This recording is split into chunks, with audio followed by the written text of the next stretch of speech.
এই মুহূর্তে সবচেয়ে বড় খবর একমাত্র শিলচর সংবাদের পর্দায়। 7 বছর বাংলাদেশে কাটিয়ে বৃহস্পতিবার স্বদেশে ফিরলেন নিখোঁজ কাছাড়ের গোবিন্দপুরের বাসিন্দা টিপু সুলতান। ভাইকে ফিরে পেয়ে কি আনন্দ বদরুল হক লস্করদের। কাটিগড়া থানায় আবেগঘন মুহূর্তে জড়িয়ে ধরেন ভাইরা। উপস্থিত সবাইকে মিষ্টিমুখ করিয়েছেন টিপু সুলতানের ভাইরা। জানা গেছে মানসিক অসুস্থতার কারণে আজ থেকে 7 বছর পূর্বে নিজ গৃহ থেকে নিখোঁজ হয়েছিলেন টিপু। ভবঘুরে হয়ে একসময় সীমান্ত পেরিয়ে চলে যান বাংলাদেশে। এদিকে অনেক খোঁজাখুঁজির পর বিফল হয়ে পরিবারের তরফে অসম পুলিশের নিখোঁজ সংক্রান্ত এজাহার দায়ের করা হয়।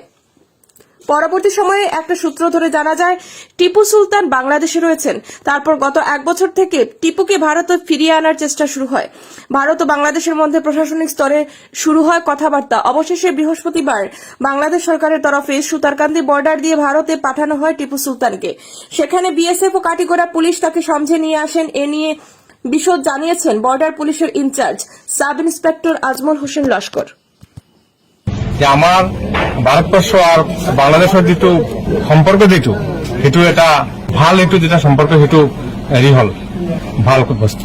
মই Katigorah border incharge sub inspector Ajmal Hossain Laskar যে মানুহজন 1 বছৰৰ পৰা কৰেছপন্ডেন্স চলি আছে তাৰ ভিতৰত কনফাৰ্ম হোৱাৰ পিছত আজি আমি বাংলাদেশ আইচিপি সুতাৰকান্দিৰ পৰা তাক মই টেক অভাৰ কৰি লৈ আহিছো। এইটোত এটা যিটো পৰিষ্কাৰ ক্লিয়াৰ হল যে আমাৰ ভারতবর্ষ আর বাংলাদেশের যিটো সম্পর্ক যিটো সেইটো এটা ভাল এইটো যেটা সম্পর্ক সেইটো হেৰি হল ভাল বস্তু। তো মেইন কথাটো হল এইটো এটা মেন্টেল মানুহ, তাৰ মানে মাথাত অকণ বিকৃতি হৈ আছিল। তাক যিটো মই ইণ্টাৰভিউশ্যন কৰি পাইছো সেই মাথাৰ এটা প্ৰব্লেম আছিল, সেইটো কাৰণে সি গম পোৱা নাই ক'ত গৈ আছে। তাৰপিছত বাংলাদেশে সেইটো কনফাৰ্ম কৰিছে। তাৰপিছত মোৰ লগত কৰেছপন্ডেন্স হৈছে আমাৰ অসমৰ আসাম পুলিচৰ লগত। তাৰপিছত কনফাৰ্ম হোৱাৰ পিছত সেইটো আইডেন্টিফাই হল যে আমাৰে মানুহ। তো এতিয়া সেইটো কনফাৰ্ম হোৱাৰ পিছত সেইটো আমাৰ হেণ্ড অভাৰ কৰিছে। মানুহজন কিমান দিন বাংলাদেশত আছিল? লগভগ 7 বছৰমান হৈছে।